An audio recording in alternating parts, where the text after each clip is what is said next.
like to thank you for joining us for another episode of Looking to Jesus. As usual, my name is John Hines. I preach for the North Ridgeville Church of Christ, which is southwest of Cleveland. You can visit our website at nrcoc.net. I'm joined by Daniel Sanders. Hello, Daniel. You're offering a plug before I can even get mine in? Wow. Take your medicine. My name is Daniel Sanders. I'm a preacher for the Norwalk Church of Christ. We're located. What are you north of anyway? We're north of Columbus. Okay, that's better. But we're south of Cedar Point, south of Lake Erie, about 15 minutes. We are located almost right in the middle, smack dab in the middle between Toledo and Cleveland, Ohio. There you go. How are you doing, Daniel? You doing all right? Feeling a little spunky today.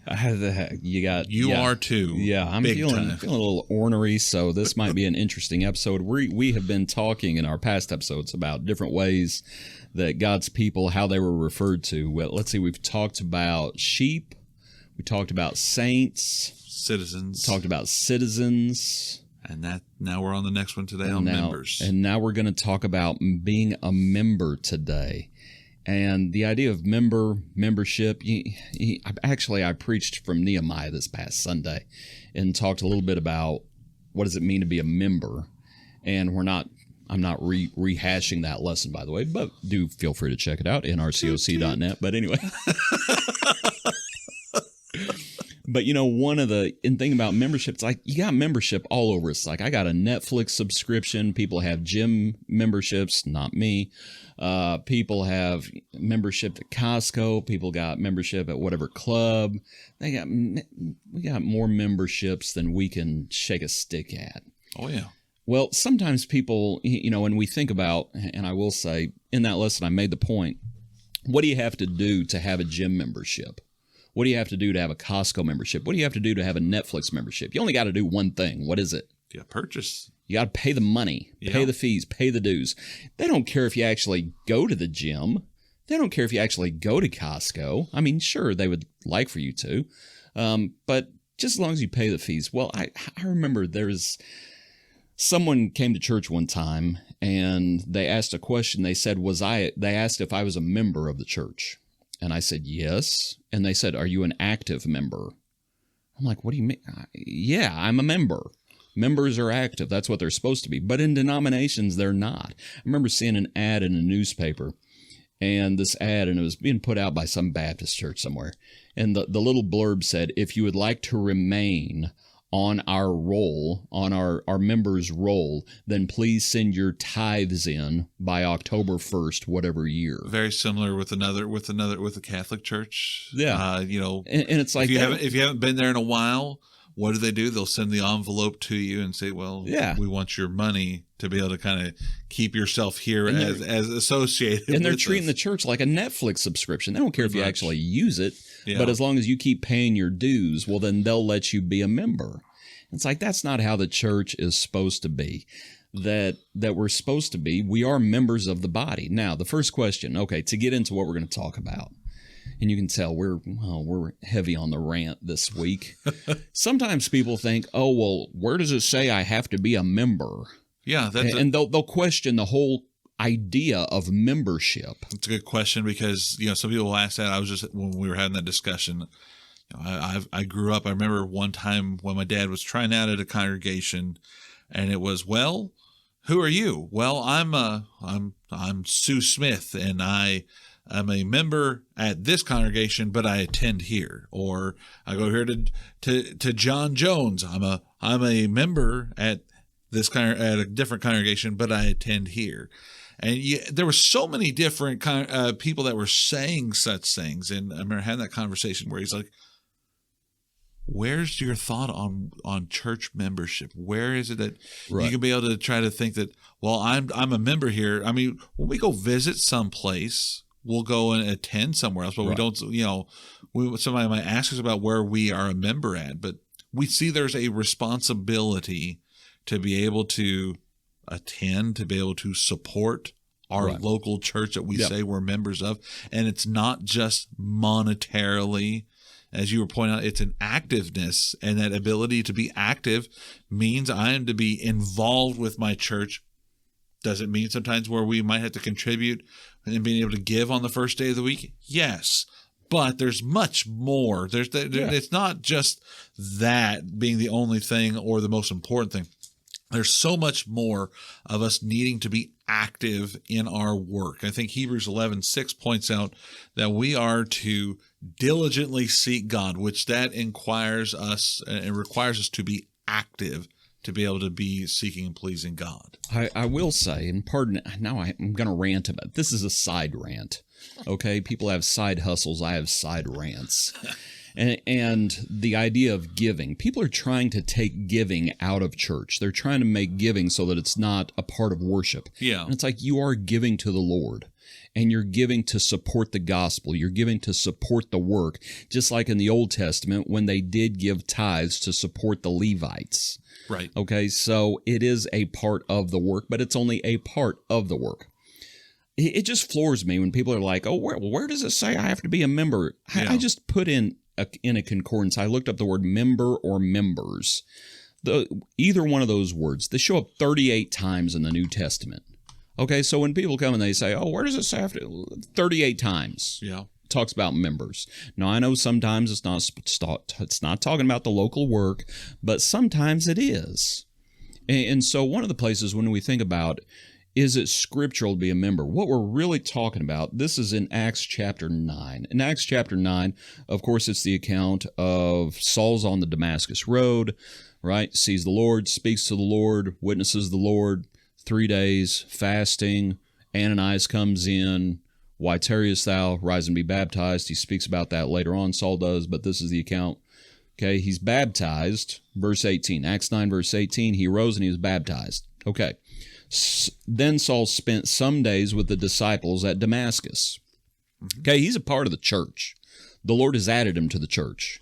Okay, so now he's spent some days in Damascus with the disciples. And I think you can tell from Galatians how much time he spent there, but he spent some days there. Okay, so immediately he preaches Christ in the synagogue. So he's busy. He's busy. Verse 23, after many days were passed, the Jews plotted to kill him. The plot became known to Saul. Okay, the disciples took him by night, let him down through the wall in a large basket. Verse 26, and when Saul had come to Jerusalem, all right, so let's pause right there. He's already a Christian, right? Right. He's already a Christian. He's already been active.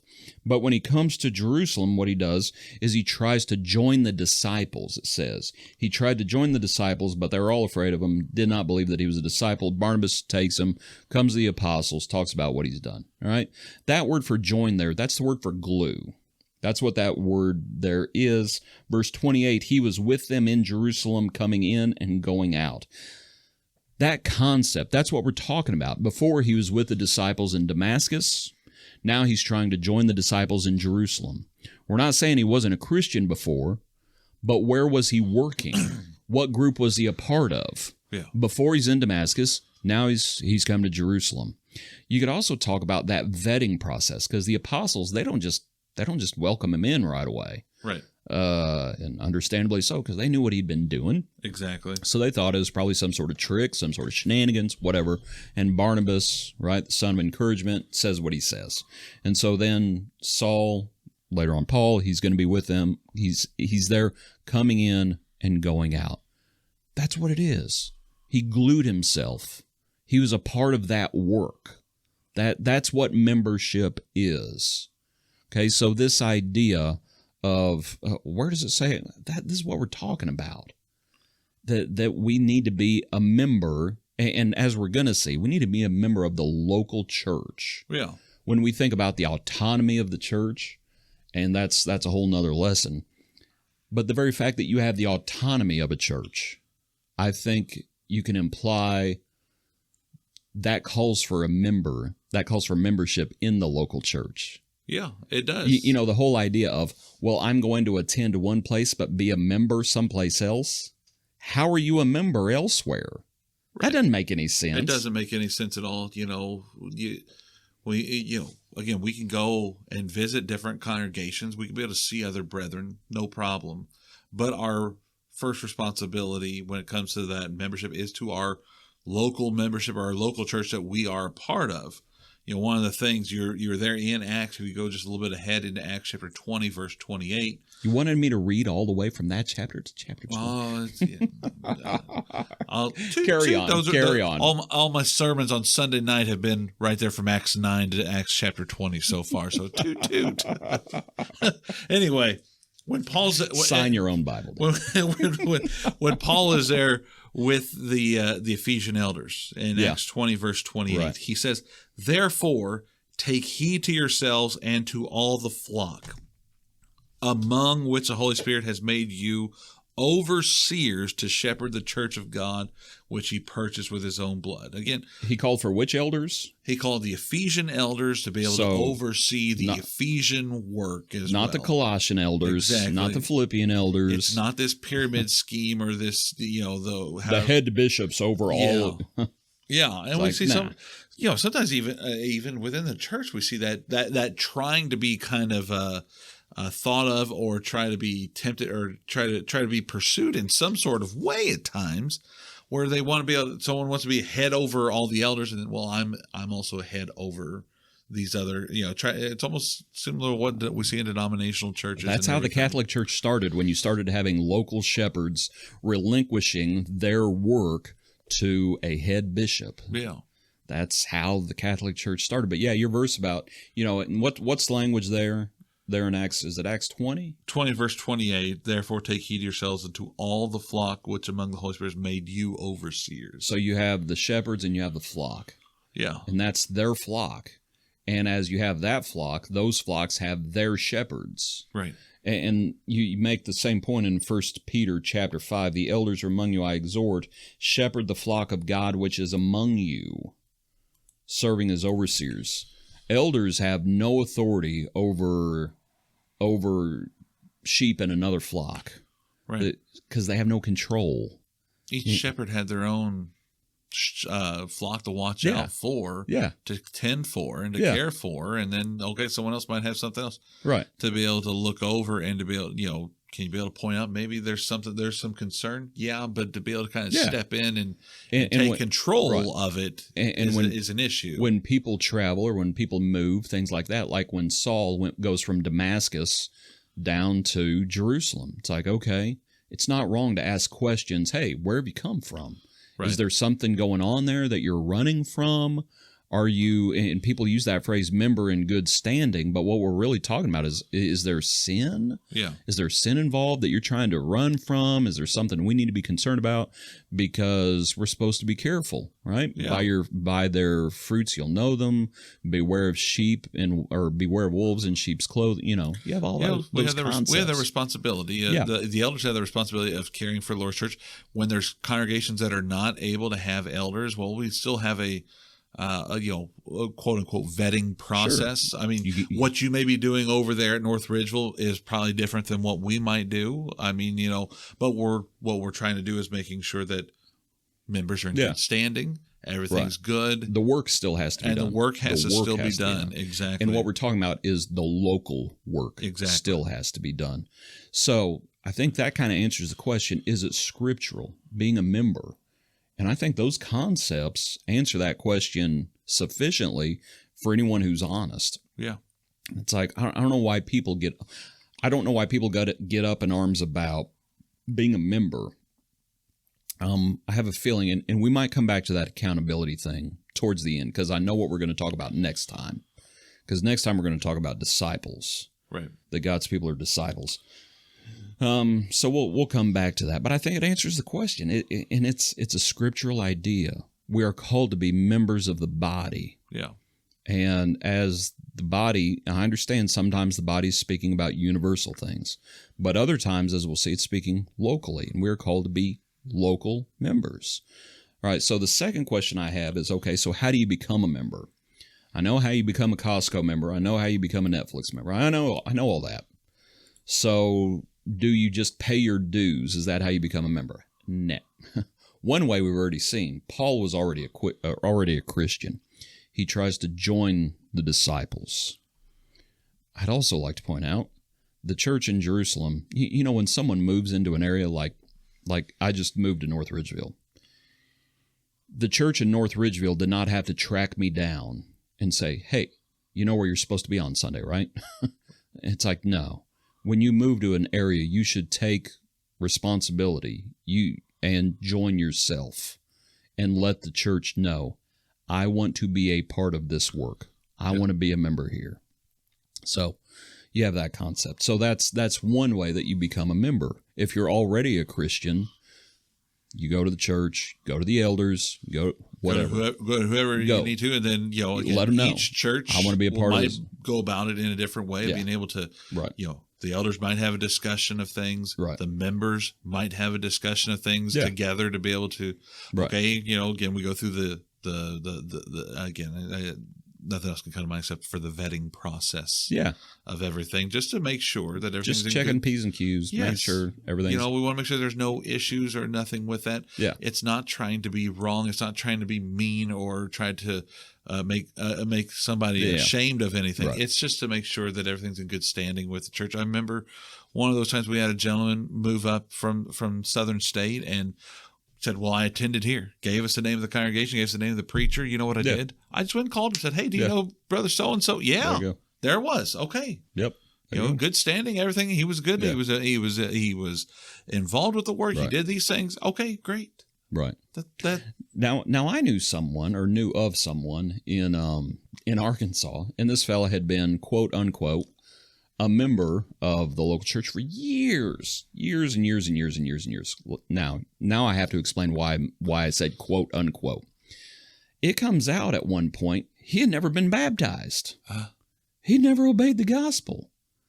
And so that goes to another issue, namely, Saul had already obeyed the gospel.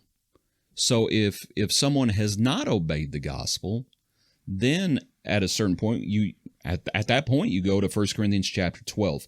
For as the body is one and has many members, but all the members of that one body, being many, are one body, so also is Christ. For by one Spirit we were all baptized into one body. How do you become a member? It's not by paying dues.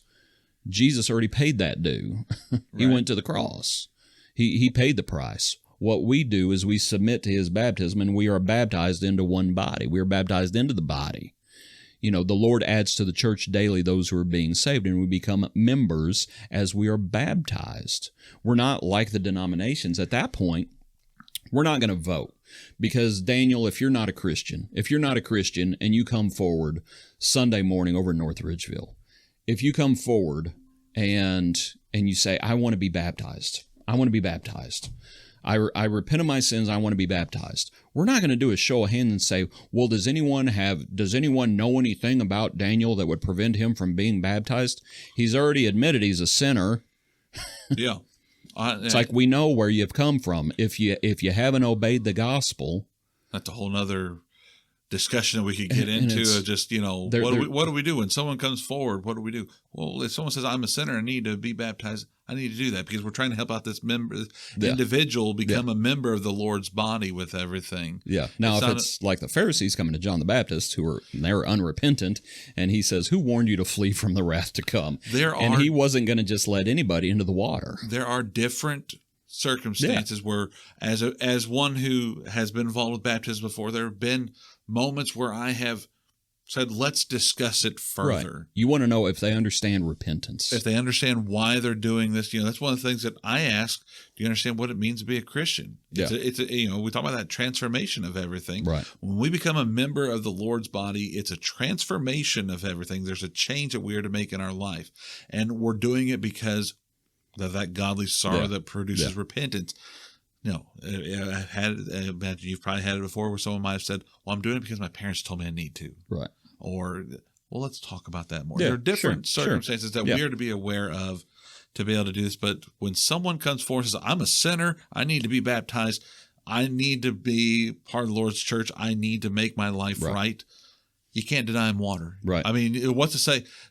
You don't know if they're going to be faithful to the next day or not, but they've done they've said what they need to say. You don't know. You don't know if they're going to be the rocky soil and fall away in times of temptation. You don't know if they're going to be the thorny soil and they're going to the cares of the world are going to choke it out. You don't know. Philip didn't know if the Ethiopian eunuch, when he went on his way rejoicing, if he remained faithful or not. Nope. But he was called to be able to go do those things, and he baptized that man that day. Yep, absolutely. And so that's how you become a member. If you're not a Christian, you're baptized into the body. Now, that doesn't mean Saul, again, when he left Damascus, he didn't have to be rebaptized in Jerusalem. Right. No, there's one faith, one Lord, one baptism. He was already a Christian, but he joined himself. Okay, so you have membership for the non-Christian. You have membership for someone who already is a Christian. You have those ideas. So since we're there in 1 Corinthians 12, and 1 Corinthians 12 kind of dovetails together with Ephesians 4, and I know, Daniel, you had Ephesians 4, good bit of notes on that. 1 Corinthians chapter 12, as it speaks about it, verse 14. For in fact, the body is not one member, but many. If the foot should say, I'm not right. And we have this, you have this figure of the body, and we are members of the body. Verse 18, God has set the members, each one of them, in the body just as he pleased. Now, I will say, the context of 1 Corinthians 12 are the spiritual gifts. Verse 28, God has appointed these in the church, apostles, prophets, third teachers, after that miracles, right, gifts of healings, all those different gifts. Okay, he says, verse 30 or verse 31, earnestly desire the best gifts, yet I show you a more excellent way. And he's going to talk about love, faith, and hope. And so to just make the point, the context are the spiritual gifts.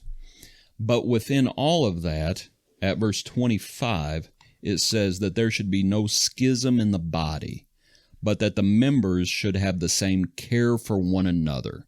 And if one member suffers, all the members suffer with it. Or if one member is honored, all the members rejoice with it. Now you are the body of Christ, and members individually.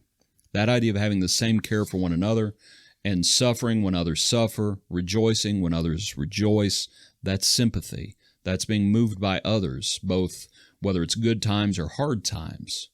Okay, so yes, the context, the first layer of the onion is spiritual gifts. But why were the spiritual gifts given? It was for the equipping of the saints for the ministry of the work. It was for the work of the members. Okay, that's what it is. Because what we're dealing with the question is, okay, what do members do? That's really what we're talking about. Or that's what we need to talk about. What do members do? Yeah. And because we don't have the gift of speaking in tongues anymore. No.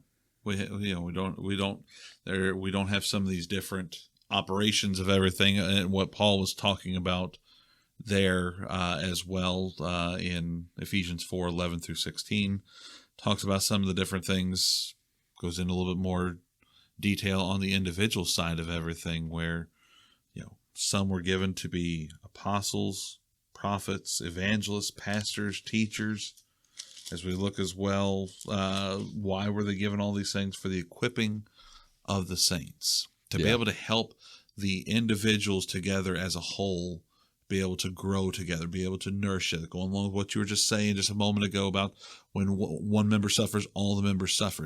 I think about as well the physical body, and the ability that we have to be able to see the operation of everything. But for instance, and I've made an illustration of it before, when that appendix ruptures. Wait, mine or yours? Either. When your appendix ruptures or when my appendix ruptures, not that it happened right now, but what happens? It hurts. And what happens? The whole body is focused on that pain. When you have if you ever have an ingrown toenail before. Is this turning into a medical podcast? Yes, it is today. Well, if you got that, guess what? It hurts. It affects your efficiency of your body. I don't care. You're not able to walk with it. Both of us are big, burly guys, right? I don't care how big you are. I don't care how burly you are. When the Lord talked about if you get a speck in your eye, it's like you've had a speck in your eye before. Work comes to a stop. Yeah. And it's like, no, you got a problem. How big is that problem? It's not very big, but it'll bring you to your knees. It's enough to hinder you. It's like a pebble in the shoe. It's a splinter. It's all of these. Stepping on the Lego. That's a whole different. We got to anyway. Now we got to talk about children honoring their parents by picking up their toys. But anyway, the idea of it's like you're moved, and if something's wrong in the body, this figure of the body, if something's wrong in the body, then you get it resolved. Right. God, of all the things that God hates, and by the way, God does hate certain things. In Proverbs, it talks about those things that are an abomination to him. And that list ends with those who sow discord among brethren. Well, the reason God hates that so much is because that's what we're talking about. We are members of one another. And we have been given those abilities to be able to help as members, Yeah. being able to serve in those capacities. Right. We all have talents. We all have different abilities. Yes. And we're not talking about the spiritual gifts. No, we're not talking, like, for instance, each of us have cultivated our skills a little bit more than maybe someone else. You and I have different. I don't have any skills. Okay, all right. Your sarcasm skills really coming out today. But anyway, Whatever the abilities are, the master who gives the talents, he gave to each one based on their abilities. Exactly. And those abilities are cultivated. There's different things. You could talk about nurture. You could talk about nature. You could talk about whatever. Yeah. People have different abilities. People have different maturities. Yeah. You don't expect someone who just became a Christian to have the same ability as someone who's been a Christian 20 years. Sadly, sometimes people who've been a Christian 20 years, according to Hebrews, by this time you ought to be teachers. You got to go back to the beginning. You got no ability because you haven't used your ability.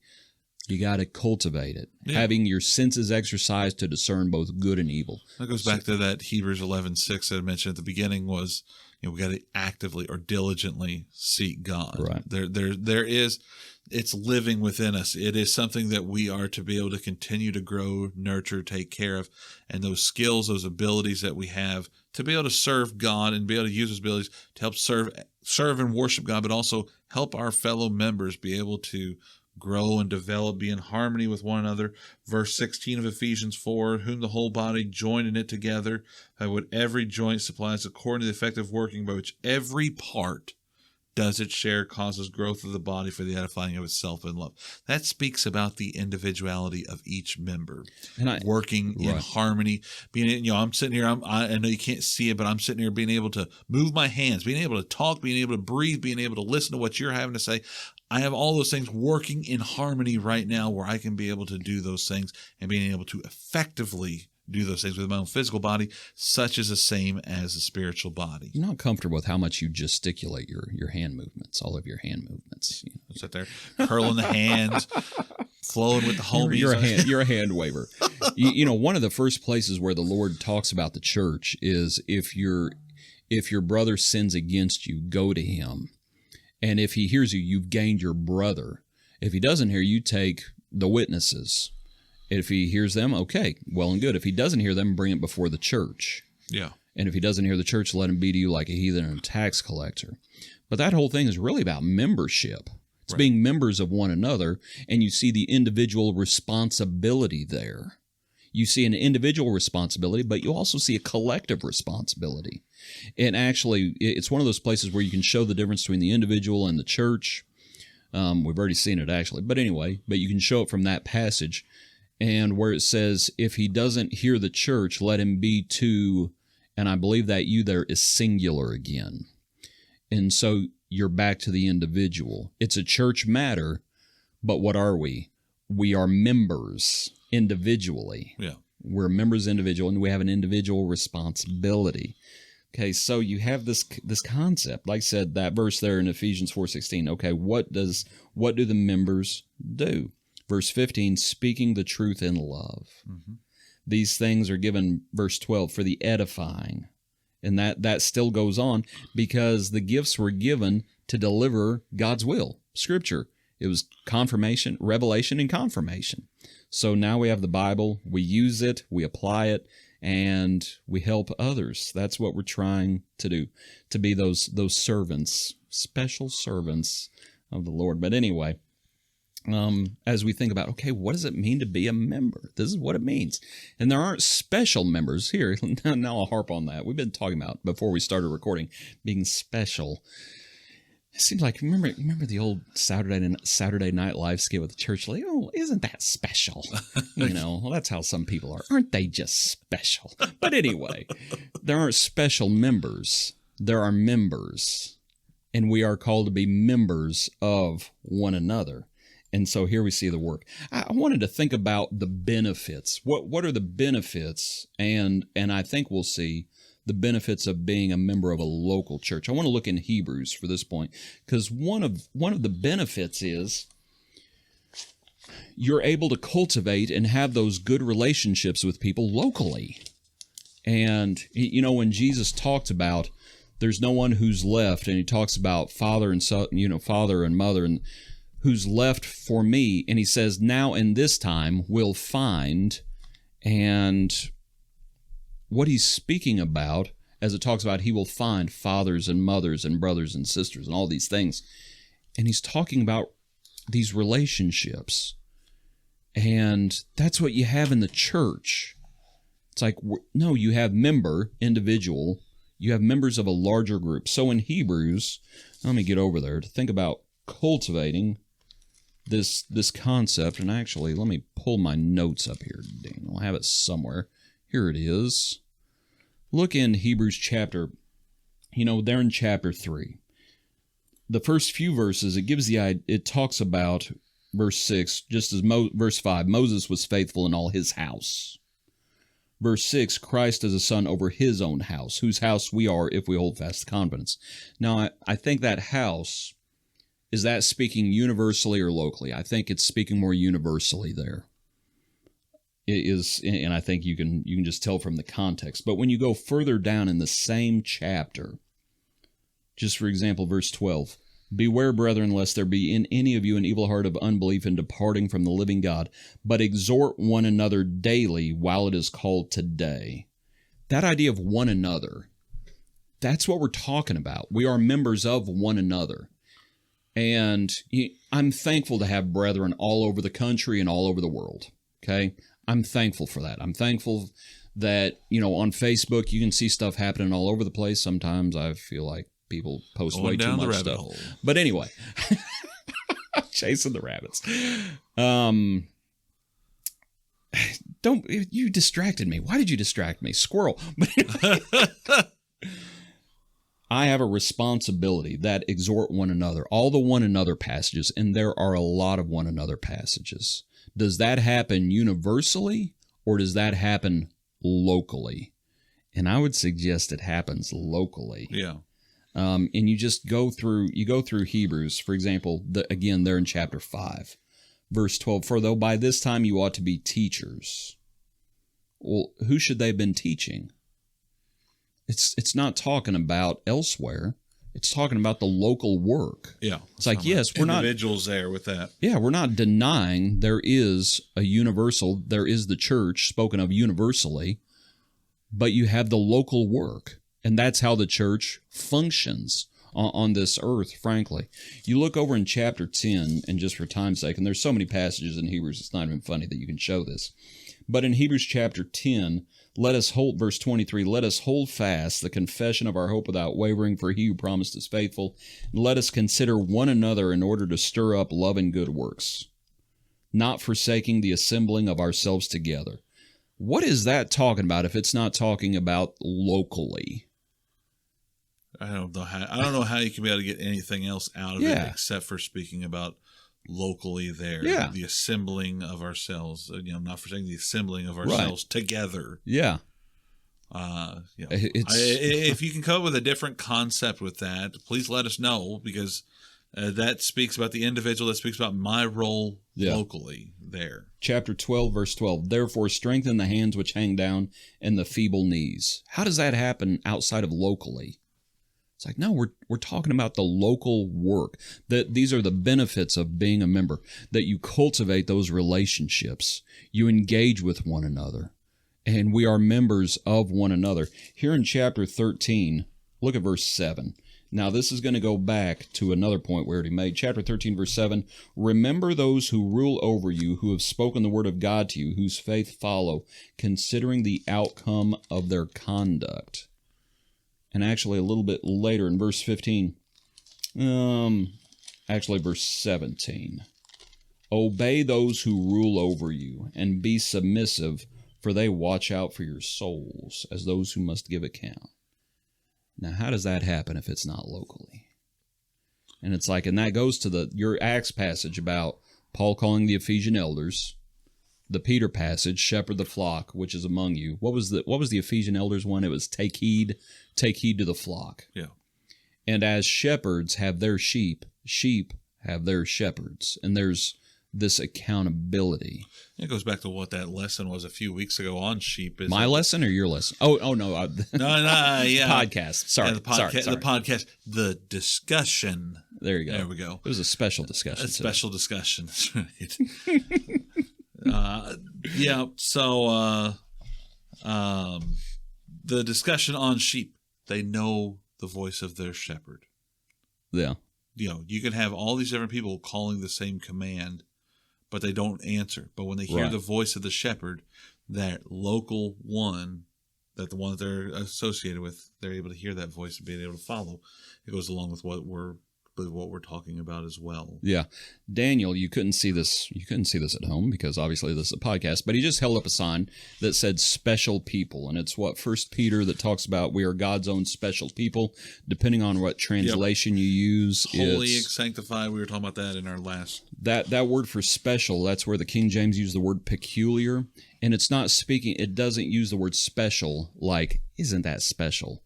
It means that we belong to God. It is a unique relationship, and we are members, and that's why we say, like we spoke about saints, how do denominations look at sainthood? Well, there's regular members, and then there's the venerated, there's the venerable, and then you eventually, it's like, no, we're saints, and we are members.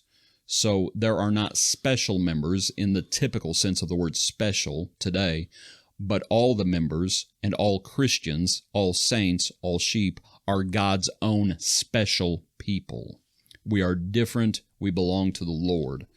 And what we're thinking about right now is just on a local level, because I think that this discussion about membership is really where you see locally that emphasis of locality. And this Hebrews passage, obey those who rule over you. It's one of the benefits of being a member. Elders have a responsibility. Individuals have a responsibility, as we've already mentioned from the Matthew passage, if your brother sins against you. Okay, so what we're talking about is individuals and the body. One of the benefits of being a member of the body is that the body and its parts are looking out for your soul. And that's one of the benefits. And when people say, oh, well, I don't want to be a member here. Are you submitting, isn't it earlier? Yeah, earlier in Hebrews. Oh, where's the verse I'm looking for, Daniel? I know it's, or maybe it's, no, but it's in Peter, where it says, let all of you submit to one another. Doesn't it? There's 1 Peter 5. 1 Peter 5. Submit to those who submit to your elders. Yes, all of you be, chapter 5, verse 5, 1 Peter. Yes, all of you be submissive to one another. How does that happen outside of local? Yeah. It's like, that's what we're called to do. Because when you sit there and think about it, even in general in the world today, if you've got someone that is a distance, a ways away from you, that's supposed to be in charge of you, logistically far away from you, you're not going to listen to them. Right. Versus you're going to listen to someone who's going to be more direct over you, that's going to be closer to you logistically. Right. You're going to listen to what they have to say. You're going to take heed of what they say a little bit more. So, again, we see that speaking about in a local sense, in a logistically right there amongst ourselves with that. One other thing, and I'm sure there's other benefits of being a member. One other thing I wanted to mention, and this is 1 Timothy chapter 5. In 1 Timothy chapter 5, in the discussion about widows, and you have those who are true widows, those who are not true widows. And one of the phrases that is used here is there in verse 9. Do not let a widow under 60 years old be taken into the number. Granted, I understand it's speaking more about ongoing benevolence. But when we think about benevolence happens locally. Now, granted, there may be times like when the gifts, Judean, or when you had Gentile churches that were sending, right, for the Judean saints, things like that. But even as they sent it to Jerusalem, that gift, it was put into the hands of the elders, and then the elders distributed. local work. That's you see that locality again. Yeah. And so when it comes to benevolence, and we think about, this is not I won't start a whole nother rant. Squirrel. Let me ask you, Daniel, do you think the church, do you think churches, I'll just tell you what I think. I'll stop being vague. I think churches do not recognize or do not apply the concept of benevolence. It's like if a member is suffering, if a member, what I see anymore is everyone is so quick, and they've been this way for 10 years, to start a GoFundMe. And it's like, GoFundMe this, GoFundMe that, and if anything happens, it's GoFundMe. It's like, this is why the church was built the way it was built. When those saints in Jerusalem needed help, a call went out, and Agabus, the prophet, is up in Antioch. He says, there's going to be a famine, and we need to get ready, not just for ourselves. He says, it's going to affect the whole world, but there's going to be saints in other places who are going to need our help. And that's how the Lord built the church. When we think about evangelism, edification, and benevolence, you get into what's the benefit of being a member. We get built up, we get admonished, we get exhorted, we get encouraged. And there may be times where, like if someone is a true widow, who had the responsibility, if she doesn't have any family, then who is it who helps? It's the church to be able to try to help out with these different things from time to time. And it's the local church. Yeah. And that concept of being a member, if someone says, oh, well, I'm not a member of the body here. Well, where are you a member at? You used in our intro, you talked about someone who was attending one place, but they were a member someplace else. Yeah. Well, who had the responsibility if they fell on hard times, or who had the opportunity, whatever you want to say? If they came to the church and said, oh, I need help. Yeah. Well, you'd have what I would say if they said, I'm not a member here, I'm a member elsewhere. And if they came and they said, we need help. What would happen with that? Well, like you said, one of them would, the church where they were attending at, not members at, well, you need to go talk to your local church. That's you go right. talk to the local church, and they're like, you haven't been attending here. What is everything okay? Well, I've been attending elsewhere, but I'm a member here. That's Something's not, broken. Yeah, that's not how this. That's not how this works with everything. Right. We see there are benefits, and it's not trying to say that the church is going to be our own personal piggy bank with everything. No. But there's oversight. Yeah, because if a man doesn't work, neither shall he eat. Yeah. I was talking to a guy, and he was in a denomination, and he was talking about like the cafeterias and the stuff like that. Right. And he was talking about how it just aggravated him so much, because you would see people pulling up in nicer vehicles than he had on their iPhones and coming looking for a handout. Yeah. And I asked him, and he thought it was such a good thing, but at the same time, he was aggravated at what he was seeing.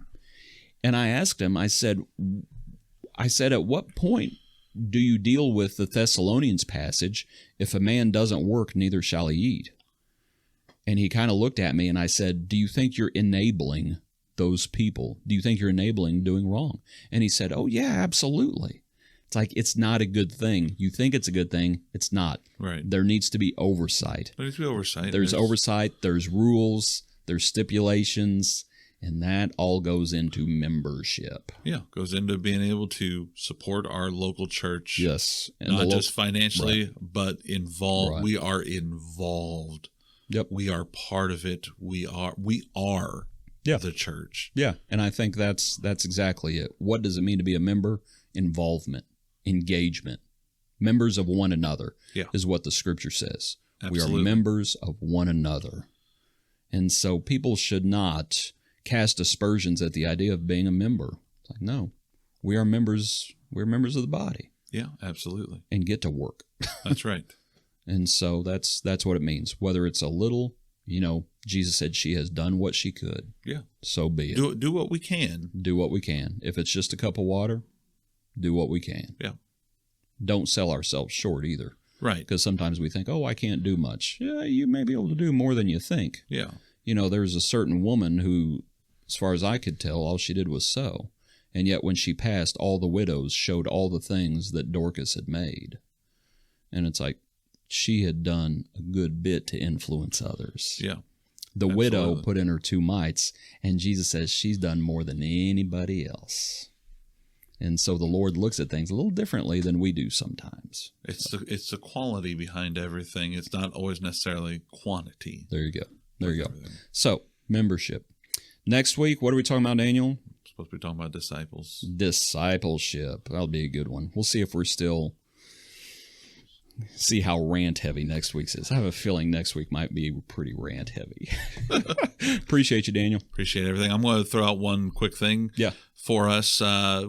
Gospel meeting. We have here at Norwalk, we are going to be having our gospel meeting October 8th through the 11th.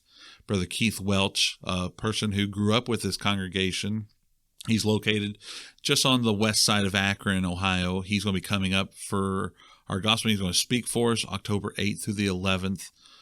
Monday through Friday, we'll be meeting at 7:30 each night, and then our regular times on Sunday. So just start planning for that. If you're able to, if you're hearing this and you're close, we'd love to have you. You got the flyer on the Facebook page. Got the flyer on the Facebook page and everything advertising that way too. There you go. Sounds good. Appreciate everyone tuning in. Appreciate you sharing this and studying along with us. Any comments or any ideas? If we don't usually say this, if you have anything that you would like for us to talk about, any topics you'd like for us to address, or any passages or anything like that, feel free to leave a comment on Facebook or whatever it is. Get word to us, and we'll do our best to address it. But we appreciate you studying along with us. We hope you have a good week. Thank you very much for tuning in as we all strive to walk that straight and narrow path as we look to Jesus.